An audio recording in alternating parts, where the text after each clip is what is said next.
Jumpa lagi dengan Bung Yes.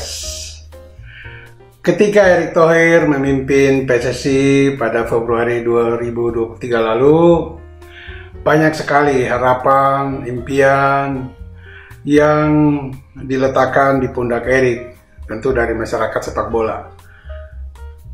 Harapan itu sangat tinggi karena melihat kapasitas Erick saat ini, yang adalah Menteri BUMN dan orang yang disebut-sebut mempunyai network jaringan yang kuat di dunia internasional, lebih khusus dengan FIFA.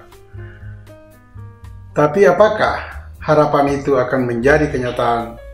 Erick bisa membawa sepak bola kita ke depan lebih baik? Semua teman, sahabat, dan rekan nonton sampai habis konten ini. Dan jangan lupa like, comment, share, and subscribe. Hampir 2 bulan Erick memimpin PSSI, dan dalam kurun waktu tersebut kita semua dan juga pemerintah dan PSSI fokus untuk penyelenggaraan Piala Dunia U20 kemarin. Namun akhirnya gagal karena berbagai alasan.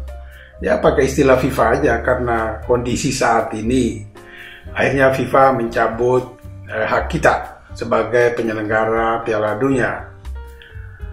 Nah, saya mau ajak kita semua untuk melihat lebih jelas apakah sosok Erick Thohir ini memang layak untuk kita gantungkan harapan setinggi-tingginya untuk membawa sepak bola kita lebih baik. Harapan ini memang sangat beralasan dari masyarakat ya, karena melihat kapasitas Erick. Bahkan Erick saat ini didukung penuh oleh Presiden Joko Widodo untuk memperbaiki sepak bola kita. Tetapi dalam 2 bulan ini, coba kita secara fair melihat apa yang sudah dilakukan Erick, khususnya dalam masalah persiapan Piala Dunia kemarin. Kalau mau dikatakan Erick gagal, mengapa saya katakan itu? Karena semua apa yang menyangkut sepak bola, termasuk Piala Dunia, dimiliki oleh Erick Thohir untuk melakukan langkah-langkah terbaik saat itu. Didukung pemerintah, semua fasilitas disiapkan pemerintah, security, semuanya, dan hubungan yang mesra dengan Infantino dan FIFA. Tapi apa yang kita dapat? Kita gagal menjadi tuan rumah. Ini kegagalan pertama Erick yang tidak bisa mempertahankan posisi kita untuk menjadi penyelenggaraan Piala Dunia U20. Sekali lagi, jika melihat kapasitas dan dukungan yang diberikan dari segala lini kepada Erick saat itu, Erick gagal. Yang kedua, masih urusan eksternal. Erick belum pernah menyinggung soal pembangunan sepak bola Indonesia dari Impres nomor 3 tahun 2019. Padahal Impres tersebut sangat bagus untuk mendukung pembangunan sepak bola Indonesia ke depan. Apakah Erick tidak tahu ini? Pasti tahu. Sudah dibicarakan belum? Nah, apakah nanti memang tetap didiamkan saja oleh Erick?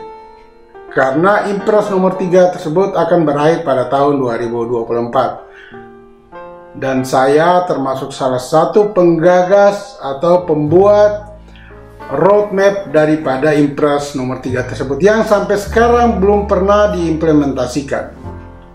Dan konsep itu masih ada.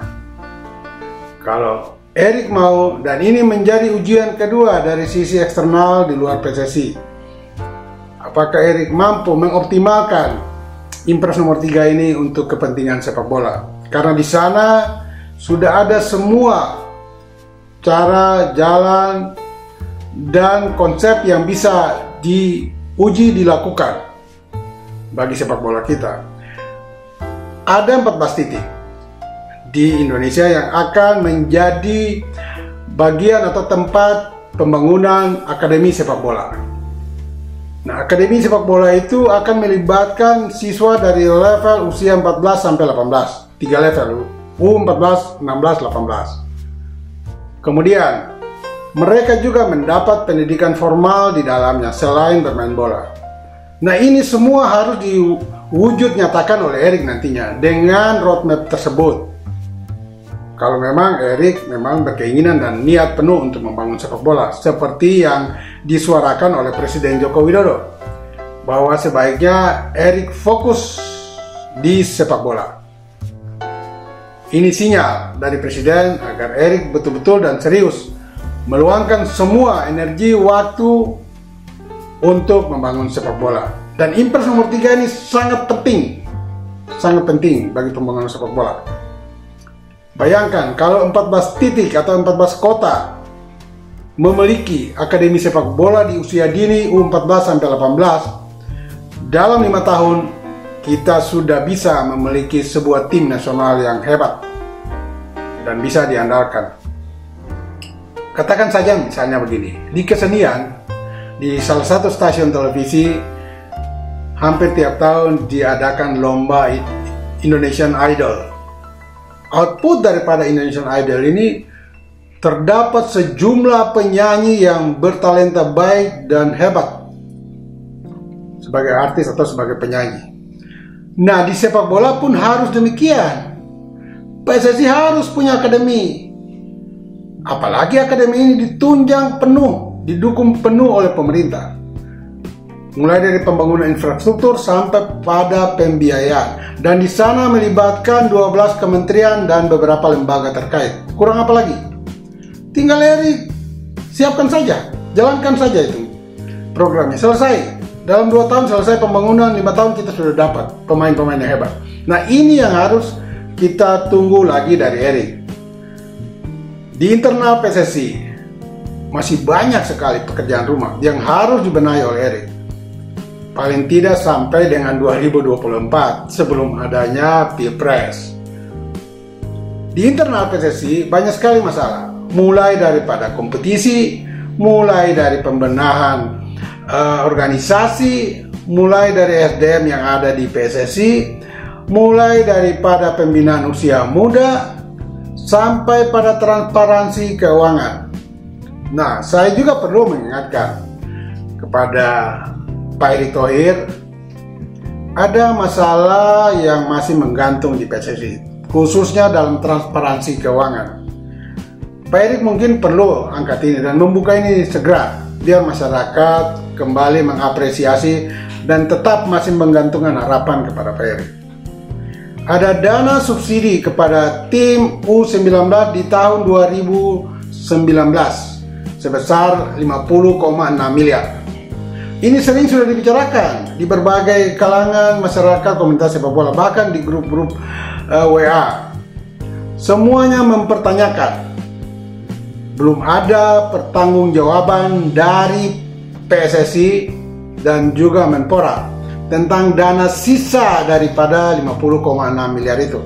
Karena pada tahun 2020 FIFA menghentikan jadwal yang harusnya Piala Dunia berlangsung 2021, tapi karena ada pandemi COVID maka diundur ke 2023 ini.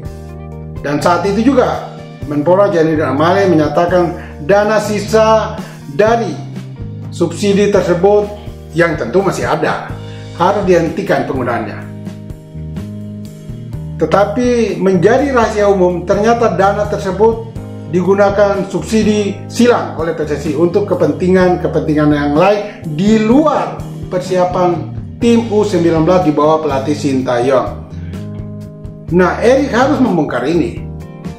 Karena sampai saat ini pun Komisi 10 DPR RI belum pernah menerima laporan pertanggungjawaban 50,6 miliar subsidi negara kepada tim U19 saat itu.